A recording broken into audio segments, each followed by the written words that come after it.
Pessoal, boa noite, muita paz para todos e para todas.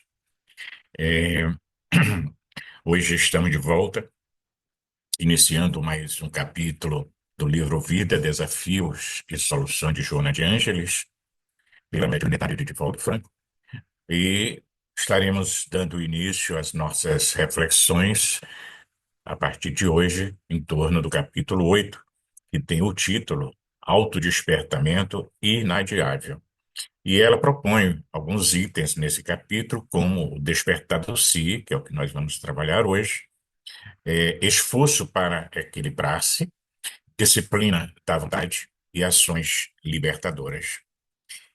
É, eu gostaria de começar a nossa reflexão dessa noite, lembrando algumas frases que já citamos aqui em estudos anteriores, mas é sempre bom a gente estar revendo. E uma delas atribuída a Plotino, grande filósofo, pensador da antiguidade, que eu gosto muito, né? E ele diz assim: é preciso fechar os olhos e conjurar uma nova forma de ver. É preciso fechar os olhos e conjurar uma nova forma de ver.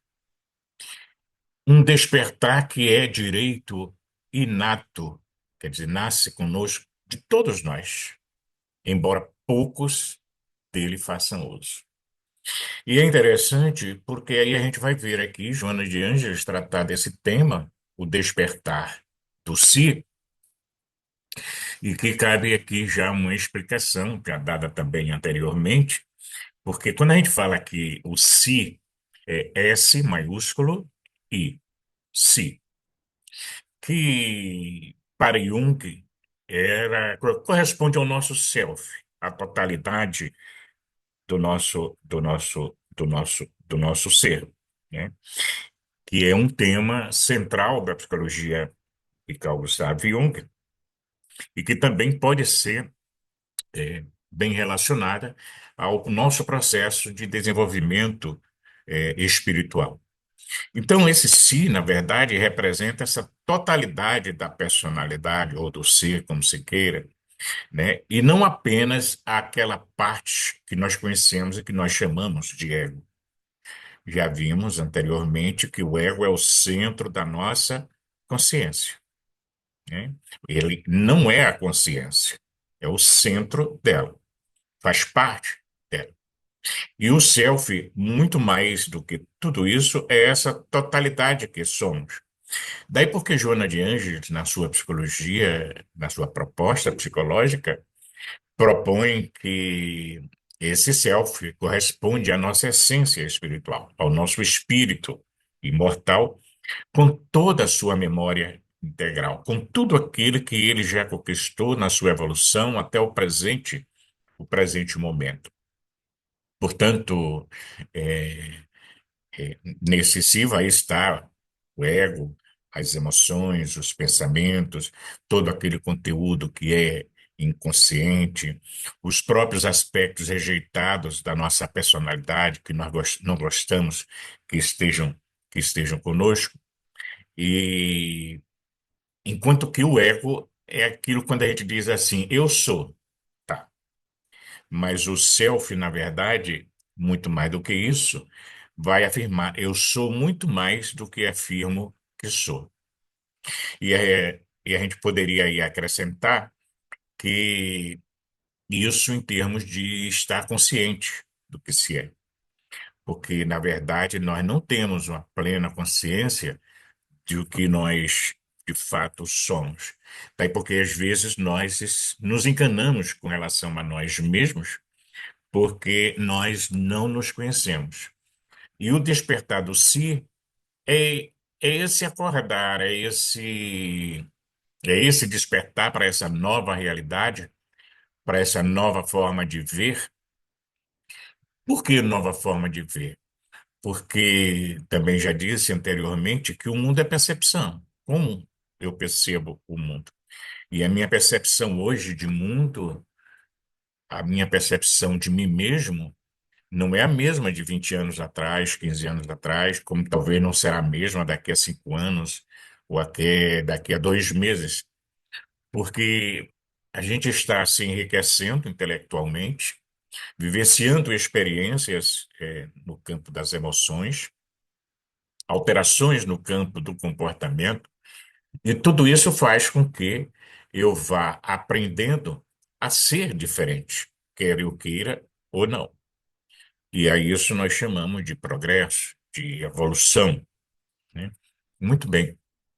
Então, esse despertar do, do si é, vai envolver a pessoa a fazer uma tomada de consciência sobre si mesmo, sobre os seus pensamentos, as suas emoções, o seu comportamento, as suas capacidades e possibilidades internas, que muitas vezes são desconhecidas, né? E assim poder descobrir seus medos, seus receios, seus desejos, suas contradições. É um trabalho de autoconhecimento. É aquilo que Jung chamou de você, nessa autopercepção, nesse autoconhecimento, e aprendendo a conhecer a sua sombra, seus complexos, tá? Assim como as potencialidades que você traz dentro de si.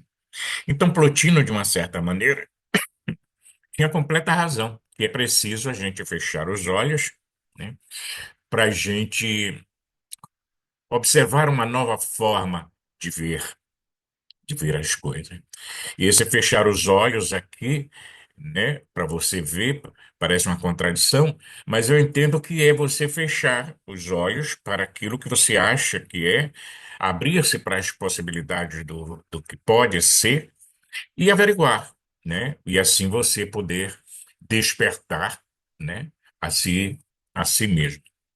E esse tema do despertar, ele está em várias partes lá do Evangelho. Tanto assim que Paulo, na sua epístola, né, aos Efésios, capítulo 5 versículo 14, ele vai dizer: Desperta, tu que dormes, levanta-te dentre os mortos e o Cristo te iluminará. É interessante essa fala, porque ele está falando para alguém que está vivo no corpo. Mas como é isso? A pessoa então está dormindo? Dormindo a nível da consciência. Esse é o sentido do dormir. Levanta-te dentre os mortos na área da consciência, e o Cristo iluminará. Hoje, a gente pode dar uma olhada assim na humanidade e dizer que a maioria dos seres humanos estão nesse processo, dormindo, não estão acordados. Ou, dito de uma outra forma, são mortos para a realidade real da vida. E muito poucos estão despertos. Também citei anteriormente que Pedro Ouspensky, um psicólogo que traduz a obra do psicólogo Gurdjieff, que é um tratado muito difícil para nós entendermos aqui no Ocidente, e Ouspensky vai fazer uma tradução mais simplificada para nosso conhecimento, né, conforme as nossas possibilidades ocidentais. E ele, no seu pequeno livro Psicologia da Evolução Possível ao Homem, ele chega a afirmar que 5% da humanidade se encontra desperta, 5% está no processo de despertar e os outros 90% está no processo de sono. Nos estudos da consciência se faz também esse tipo de divisão, falando de consciência de sono, consciência desperta, consciência cósmica e assim por diante. Então, são vários estudos nessa área mostrando fases do desenvolvimento da nossa consciência para esse despertar. Por isso, eu vejo que essa fala de Paulo, né, é muito forte: desperta tu que dormes. E isso nos sugere uma pergunta que é tipo assim: ok, então qual a minha posição? Eu estou dormindo? Ou estou acordado? É, eu estou morto? Eu estou vivo? Em que sentido? Né? E é interessante quando a doutrina espírita, bem compreendida, vem justamente fazer esse despertamento e nos propor esse autoconhecimento para que nós nos percebamos como espíritos imortais, temporariamente reencarnados, vivenciando as nossas experiências, nossas provas, nossas expiações, para o devido aprendizado a caminho da evolução, aquilo que Jung chamou de individuação. Daí porque a Joana de Ângeles, no livro Entrega-te a Deus, ela afirma que a existência humana tem como objetivo principal a conquista daqueles valores que se encontram adormecidos no íntimo do espírito. E essa imagem do adormecimento me lembra aquela metáfora da semente, né? A semente é todo um potencial que ali se encontra adormecido, que quando colocado no ambiente propício, com a adubagem correta, umidade na terra, ela explode e vai mostrar as potencialidades que traz dentro de si. Daí porque um caroço de abacate se torna num abacateiro, um caroço de manga se torna numa mangueira e assim por diante. Então, todos nós temos aquilo que é chamado de potências da alma, e que muitas vezes nós não temos a consciência dessas potências e que se encontram adormecidas em todos nós, sem exceção. Daí porque a tarefa inadiável, portanto, né, do homem na atualidade, é buscar esse sentido mais profundo, né, da vida e aplicá-lo de uma maneira consciente, desperta, de forma que todas as suas lutas contribuam de uma forma eficaz para a sua autorrealização. E aí, relembrando mais uma vez, entre o sono e o sonho, quando o poeta diz entre o sono e o sonho, entre mim e o que em mim, é o quem eu me suponho, corre um rio sem fim. Passou por outras margens, diversas mais além, naquelas várias viagens que todo rio tem. Chegou onde hoje habito, a casa que hoje sou. Mas se eu me medito, se desperto, passou. E quem me sinto e morre, no que me liga a mim, dorme onde o rio corre, esse rio sem fim. Essa fala de Fernando Pessoa, lá em Cancioneiro, nos fala justamente desse despertar, desse acordar. E realmente nós estamos num processo de transformação constante, né? Haja vista, por exemplo, que o nosso corpo, a cada 7, 8 anos, já não é mais o mesmo. As suas células mudaram, os átomos mudaram. Lembrando o filósofo antigo que dizia que você não pode tomar banho 2 vezes no mesmo rio. Né? Porque quando você entra no rio, sai e entra de novo, já não é a mesma água que está ali lhe banhando. Seu corpo já também não é completamente 100% o mesmo. Então, essa transformação é constante, visando justamente esse despertar você para as suas realidades infinitas.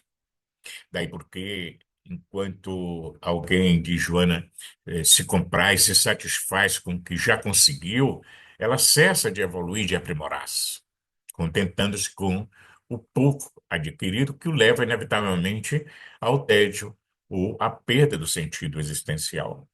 Isso me lembra Chico, que quando completou 70 anos, né, de mediunidade, a repórter lhe pergunta: E aí, Chico, feliz e satisfeito? E ele responde: Feliz, sim. 70 anos de serviço mediúnico é uma vida. Satisfeito, não, nunca. Porque no dia que eu me encontrar satisfeito, eu parei de evoluir, eu parei de crescer, né? É lógico que isso aqui não quer dizer que você tenha que viver numa insatisfação constante, porque aí é doentio. Mas é aquela coisa de você nunca achar que sabe tudo, nunca achar que já chegou ao topo, né? E que você pode conquistar mais de uma forma harmoniosa, de uma forma equilibrada. E é por isso que o sentido existencial, né, promove esses valores internos, sobretudo da alegria de viver, apesar de todas as dificuldades que a vida nos propõe, como desafios existenciais. Daí porque várias são as motivações para que a gente possa permanecer nos ideais abraçados, sem queixas, sem lamentações, sem desencantos e também sem arrobos infantis. E eu entendo que é isso que Jesus queria dizer, né? Quando a gente pensa assim numa espécie de chamado, quando ele faz essa abordagem, é, busca primeiro o reino dos céus e a sua justiça, e tudo mais vos será dado por acréscimo. Porque para o ser desperto, aqui nesse sentido que estamos dando, é essa busca desse reino dos céus que, quando instalado no interior de si mesmo, com essa justiça divina, né, você praticamente tem tudo de que precisa e nada precisa ser acrescentado. Por isso, quando a gente olha a biografia daqueles que são despertos, fica claro isto, que apesar das condições em que viveram ou vivem, apesar das doenças que trazem, apesar da falta de recursos monetários e assim por diante, são pessoas plenas, felizes, porque têm um sentido espiritual para as suas vidas. Então é importante esse autodespertamento inadiável, como ela chama o capítulo. Inadiável porque esta é a hora, principalmente nesse momento da chamada transição planetária. E nesse primeiro item, o despertar do si, né, ela começa lembrando uma frase muito famosa de Leon Denis, grande pensador, filósofo do Espiritismo, quando ele nos lembra que o psiquismo dorme no mineral, sonha no vegetal, sente no animal e pensa no homem. É uma síntese perfeita do nosso processo evolutivo pelos reinos da natureza, do mineral, ao estado hominal em que nós nos encontramos. Daí porque, quando a gente para pensar nisso, é um processo que vem lá do princípio inteligente, desde o início das suas manifestações no reino mineral, para ir avançando em seu processo de apreensão, de aprendizagem, né? Desde o mineral, passando pelo vegetal, o animal, chegando no homem, rumando para a angelitude. Então, a gente pode concluir com isso que todos nós estamos fadados a esse processo e a essa sintonia cósmica, né? A essa ligação profunda com o Criador, porque trazemos na nossa interioridade, em forma de germe, de semente, né? Essa, essa sintonia, digamos assim, faltando apenas os fatores propícios para que ela ecloda, para que ela desperte. Portanto, é por isso que o despertar aqui, para ela, Joana, é indispensável, porque senão a gente continua num processo de sono. Isso me lembra um prefácio de Emmanuel, num dos livros de André Luiz, não me lembro agora qual, quando ele diz que a maior parte da humanidade, mas a maior parte mesmo, reencarna, desencarna, torna a reencarnar sem a mínima consciência do que acontece. Portanto, é a isso que nós chamamos consciência de sono. Então, nós estamos na vida física, reencarnados, comemos, dormimos, fazemos sexo, nos divertimos, trabalhamos e tal. Mas será que a vida se resume só a isto? Por isso, é indispensável parar para se refletir no sentido de abandonar esse letargo, essa lentidão, esse sono profundo em que nós nos encontramos na carne enquanto reencarnados, para que assim a gente possa se libertar do marasmo em forma de sono da consciência para as realidades transcendentais. Daí porque, à medida que a pessoa vai despertando, ela vai tendo essas experiências transcendentes. né? Através do hábito da boa leitura, da reflexão, da meditação, da prece, de vivências outras que lhe favoreçam a expansão da consciência. Daí porque eh, não mais poderá ser impedida essa marcha, né, para que escravize o si nas paixões que são remanescentes, né, dos nossos processos evolutivos anteriores nas reencarnações transatas, para que assim esse inconsciente profundo de todos nós possa ir cada vez mais vindo à tona e nós podemos ir tomando consciência para saber onde nós estamos, de onde nós viemos e para onde nós estamos indo. É importante, portanto, nesse processo, conscientizar-se do que é. Eu costumo chamar isso de você tomar consciência do tamanho que você tem, das suas possibilidades, das suas incertezas, das suas limitações. Sabendo que você não é aquela pessoa que pode tudo, né, ou que já sabe tudo, mas também você não é aquela pessoa que não sabe nada, que não pode nada e entra às vezes num vitimismo doentio. Daí porque para conseguir o êxito é preciso esforço, é preciso empenho dentro dessa jornada que nós chamamos de humana, rumo a essa tomada de consciência, onde nós vamos, através do empenho incansável, realizar essa tarefa revolucionária dentro de nós mesmos, realizando a nossa transformação interior, aquilo que normalmente, no senso comum, se chama de reforma íntima, né? Daí porque são muitas as referências sobre esse dormir, né? Nós vimos aqui Plotino falando, Paulo falando, Jesus também falando, mas é importante a gente entender o que significa esse estar adormecido e o que significa de fato esse despertar.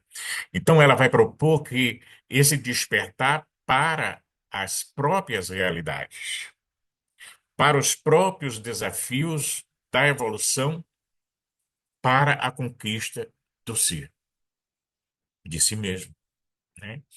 Daí porque quando você para e pensa nessa questão, você se dá conta que estava realmente num processo de adormecimento.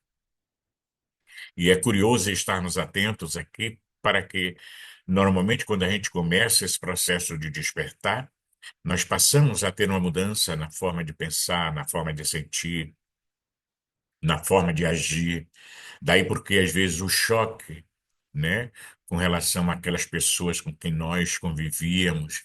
Então, é preciso muito cuidado, né, com esse momento, porque, às vezes, não tem como se evitar determinados rompimentos, relacionais em todos os sentidos. E falando, porque a sua meta de vida hoje é outra, a sua busca é completamente outra.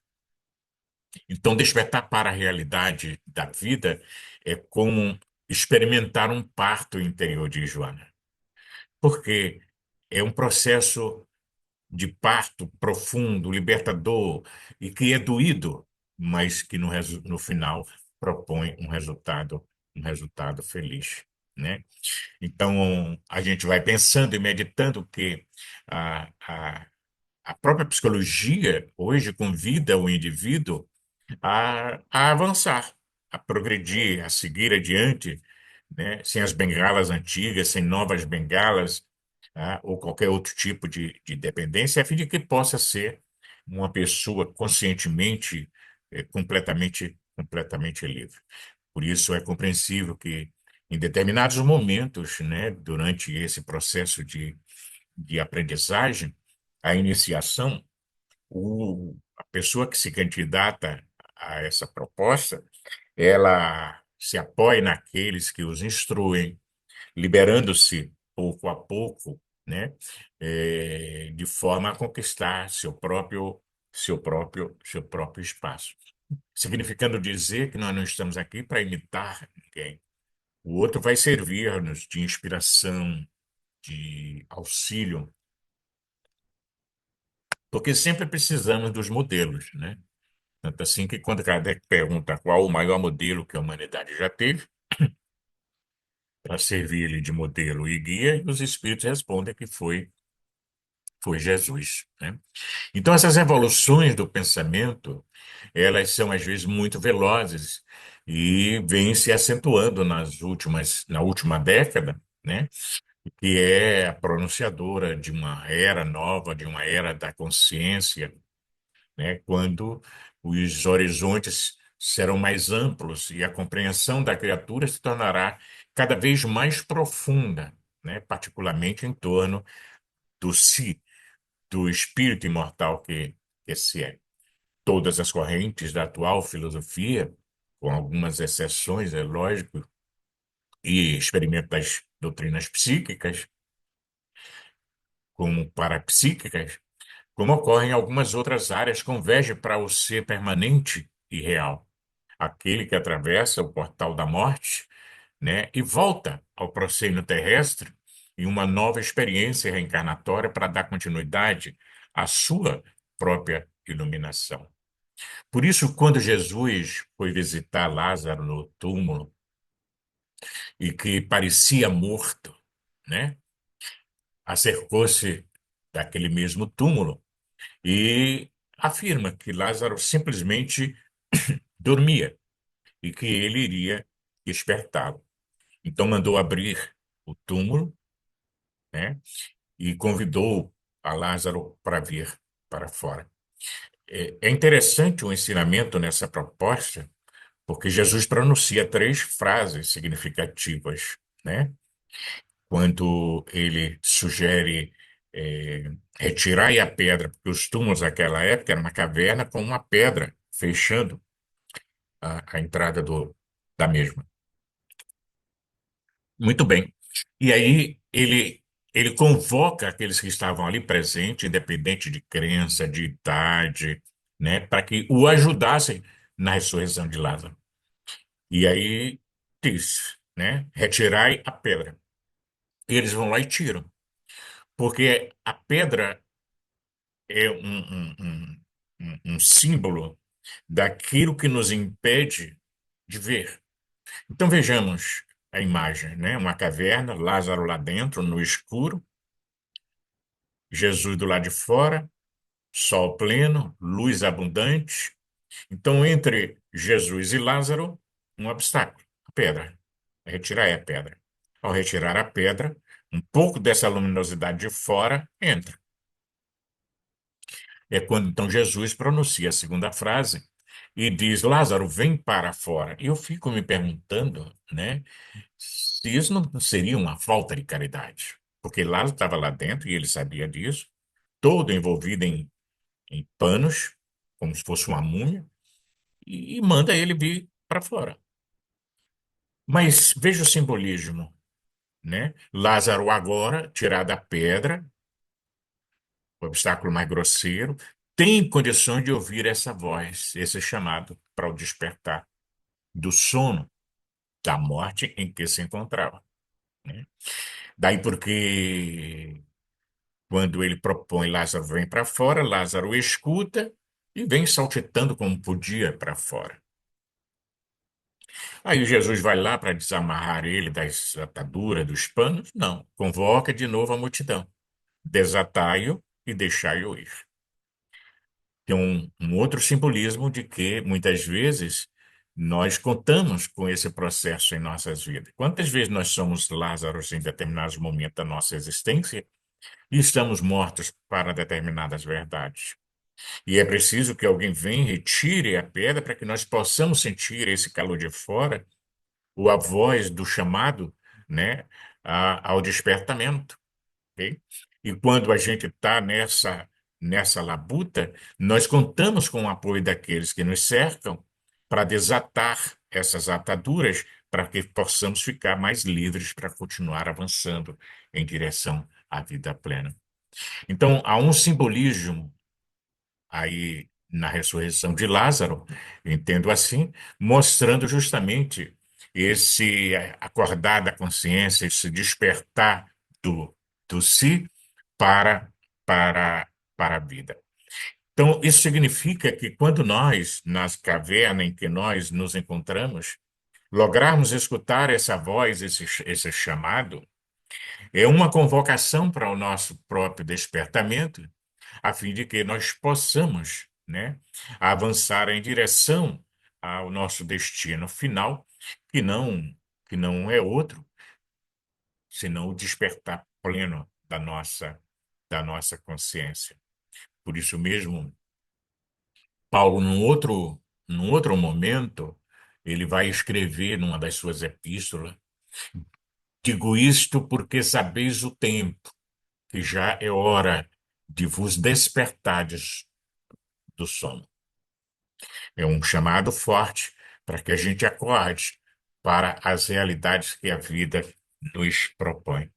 Então, o estado de sono é paralisia da alma, é paralisia do si, é peso na consciência individual e é também prejuízo na consciência coletiva, que compraz, no entanto, a todos aqueles que fogem, consciente e inconscientemente, dos compromissos mais graves para com o próprio si, assim como em referência à sociedade, que exploram e normalmente perturbam a sua dependência.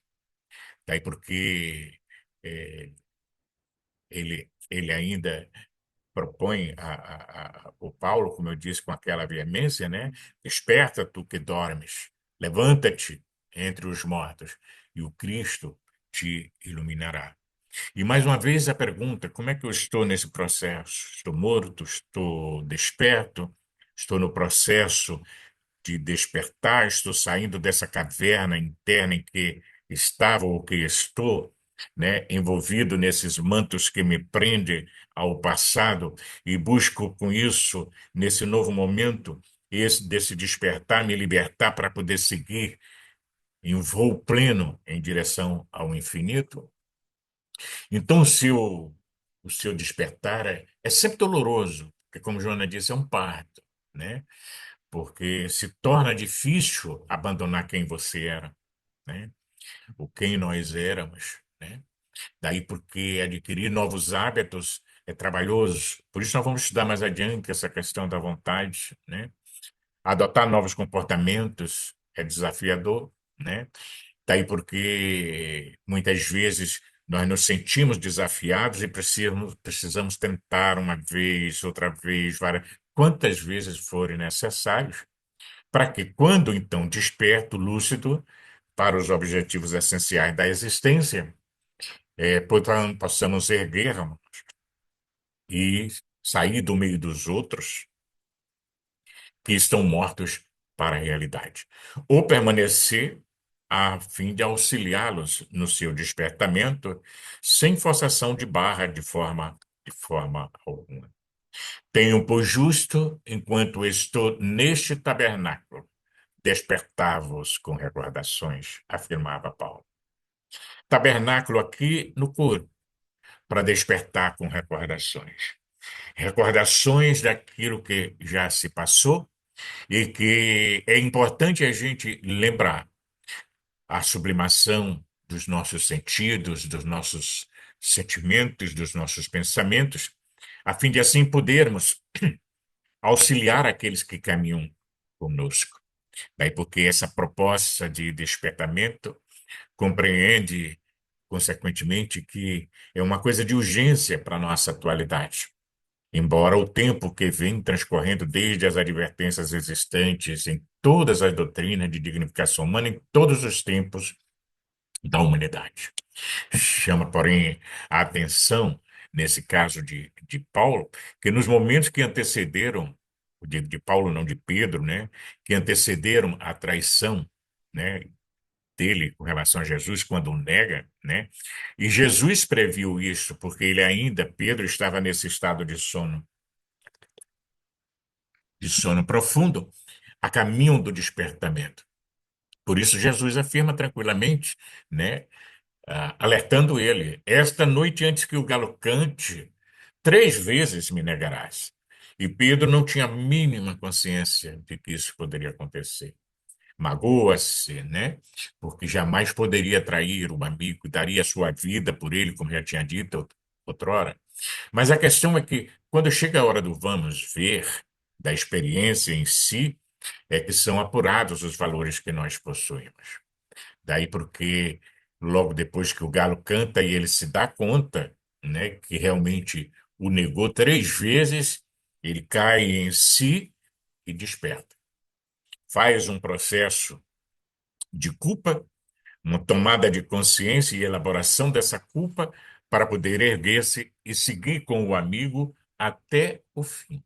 Ele que tinha medo de perder a vida e no final vai dá-la, né, como um tributo ao mestre em Roma, e inclusive quando vai ser crucificado pede que ele não era justo de ser crucificado ou morto do mesmo jeito que Jesus foi.